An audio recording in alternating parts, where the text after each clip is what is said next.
कहते हैं, सच्चा प्यार वक्त और हालातों से कभी नहीं हारता।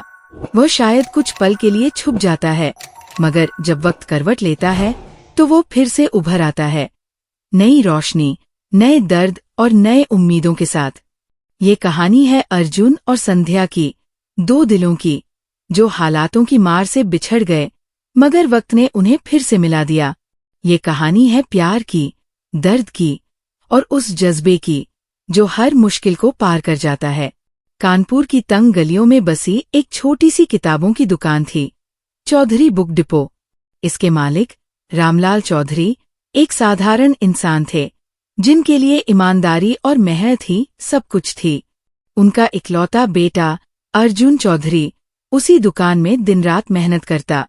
25 साल का अर्जुन न सिर्फ मेहनती था, बल्कि उसकी आंखों में एक सपना चमकता था, कुछ बड़ा करने का, कुछ ऐसा जो दुनिया को बता दे कि वो सिर्फ एक किताब वाले का बेटा नहीं है।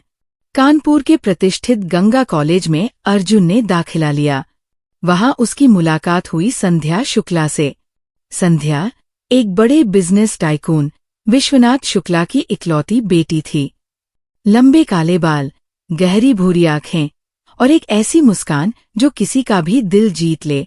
संध्या ऐसी थी, पढ़ाई में तेज, मगर दिल से बेहद नाजुक और भावुक। कॉलेज के पहले ही साल में एक ग्रुप प्रोजेक्ट ने अर्जुन और संध्या को एक दूसरे के करीब ला दिया। शुरुआत में दोनों के बीच सिर्फ दोस्ती थी। अर्जुन की सादगी और उसका बेबाक अंदाज संध्या को पसंद था। वह अक्सर उसकी बातों में खो जाती। दूसरी तरफ अर्जुन को संध्या की मासूमियत और उसकी छोटी छोटी बातों पर हंसने की आदत भा गई थी। धीरे धीरे ये दोस्ती प्यार में बदलने लगी। एक शाम जब कॉलेज की छुट्टी के बाद दोनों गंगा किनारे बैठे थे, अर्जुन ने हिम्मत जुटाकर संध्या से अपने दिल की बात कही। संध्या, मैं जानता हूँ मेरे पास तुम्हारे जैसी दौलत नहीं है, नहीं वो रुतबा, लेकिन मेरे पास एक सच्चा दिल है जो सिर्फ तुम्हारे लिए धड़कता है। क्या तुम मेरे साथ अपने भविष्य की कल्पना कर सकती हो? संध्या की आंखें छलक आईं। उसने धीरे से कहा, अर्जुन, मुझे तुम्हारी दौलत से मतलब नहीं, मुझे तुम चाहिए। बस मेरे पापा को समझाना आसान नहीं होगा। दोनों ने एक दूसरे का हाथ थामा और सपने देखने लगे। एक छोटा सा घर जिसमें किताबों की अलमारी हो, एक छोटा सा बगीचा और एक दूसरे के साथ बिताए अनमोल पल। प्यार की राह कभी आसान नहीं होती। संध्या के पिता विश्वनाथ शुक्ला को जब अर्जुन और संध्या के रिश्ते की भनक लगी तो उन्होंने तुरंत संध्या को घर बुला लिया। विश्वनाथ एक सख्त मिजाज के इंसान थे, जिनके लिए रुतबा और पैसा ही सब कुछ था।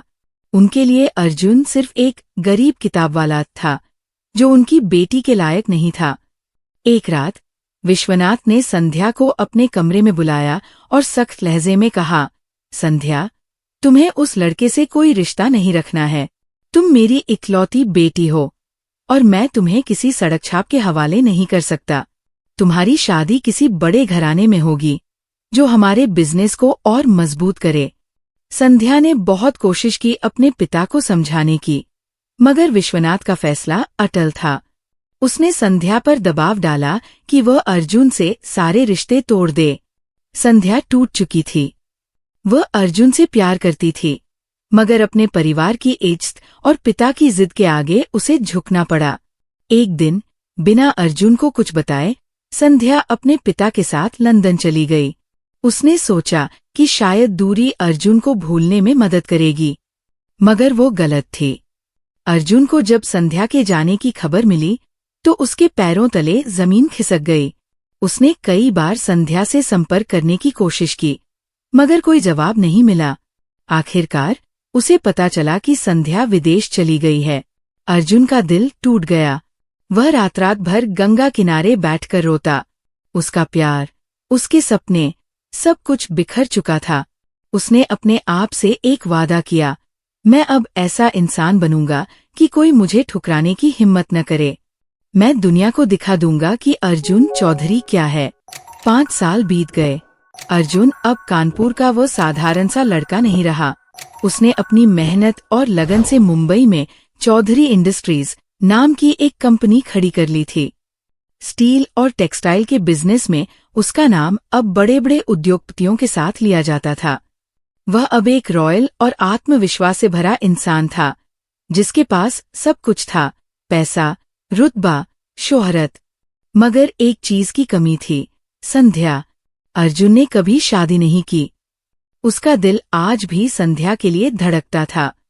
वह अक्सर रातों को अपनी बालकनी में बैठकर पुरानी यादों में खो जाता। संध्या की हंसी, उसकी बातें, उसका स्पर्श, सब कुछ उसके ज़हन में जिंदा था। इधर संध्या की जिंदगी पूरी तरह बदल चुकी थी।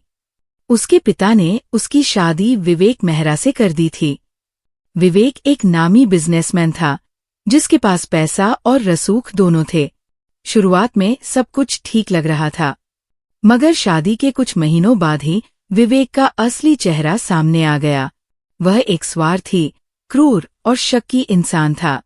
वो संध्या पर शक करता, उससे झगड़ा करता और कई बार तो हाथ भी उठा देता। संध्या की जिंदगी एक सुनहरा पिंजरा बन चुकी थी। बाहर से सब कुछ चमक दमक भरा लगता था, मगर अंदर से वो टूट रही थी। वह अक्सर अर्जुन को याद करती और सोचती, काश मैंने उस दिन पापा की बात न मानी होती। मुंबई के एक 5 स्टार होटल में एक बड़ा बिजनेस कॉन्फ्रेंस हो रहा था। अर्जुन वहां अपनी कंपनी के प्रतिनिधि के तौर पर मौजूद था। उसी कॉन्फ्रेंस में संध्या भी आई थी, अपने पति विवेक के साथ। जब अर्जुन की नजर संध्या पर पड़ी, तो उसके दिल की धड़कनें थम सी गईं। वो वही संध्या थी, मगर उसकी आंखों में अब वो चमक नहीं थी। उसका चेहरा थकात सा लग रहा था, जैसे जिंदगी ने उससे उसकी सारी खुशियां छीन ली हों। संध्या ने भी अर्जुन को देखा। उसकी आंखें छलक आईं। वो उसे देखकर चौंक गई थी। वही अर्जुन, जो कभी साधारण कपड़ों में किताबों की दुकान पर बैठा करता था, आज सूट बूट में एक रॉयल पर्सनैलिटी के साथ खड़ा था। कॉन्फ्रेंस के बाद दोनों की मुलाकात एक कॉफी शॉप में हुई। संध्या ने हिम्मत जुटाकर अर्जुन से बात शुरू की। अर्जुन, तुम इतने बदल गए हो। अर्जुन ने हल्की सी मुस्कान के साथ जवाब दिया, वक्त ने बदला है संध्या, मगर कुछ चीजें कभी नहीं बदलती। उसके लहजे में छुपा दर्द संध्या समझ गई। बातों बातों में अर्जुन को संध्या की जिंदगी का सच पता चला। वह जान गया कि संध्या की शादी एक त्रासदी बन चुकी है। उसका दिल चाहता था कि वो संध्या को अपने साथ ले जाए, उसे उस नरक से निकाले, मगर संध्या ने उसे रोक दिया। अर्जुन, अब बहुत देर हो चुकी है। मैं तुम्हारे लायक नहीं रही। मेरी जिंदगी अब एक बोझ है। अर्जुन ने कुछ नहीं कहा, मगर उसकी आंखों में एक ठान थी। वो संध्या को इस दर्द से आजाद कराएगा, चाहे कुछ भी हो जाए। अर्जुन कोई साधारण इंसान नहीं था। उसने अपने रसूख और बुद्धिमानी का इस्तेमाल करते हुए विवेक के खिलाफ जांच शुरू करवाई। उसने अपने कुछ भरोसेमंद दोस्तों और प्राइवेट इन्वेस्टिगेटर्स की मदद ली। धीरे धीरे विवेक की काली करतूतें सामने आने लगीं। विवेक न सिर्फ संध्या के साथ क्रूरता करता था, बल्कि उसके बिजनेस में भी कई गैरकानूनी काम शामिल थे।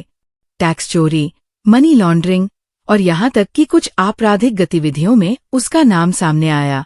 अर्जुन ने सारे सबूत पुलिस तक पहुंचाए। एक दिन जब संध्या अपने घर में अकेली थी, पुलिस ने विवेक को गिरफ्तार कर लिया। संध्या को पहले तो यकीन नहीं हुआ, मगर जब उसे सारी सच्चाई पता चली तो वह रो पड़ी। उसे आजादी मिल चुकी थी, उस रिश्ते से जो सिर्फ एक बोझ था।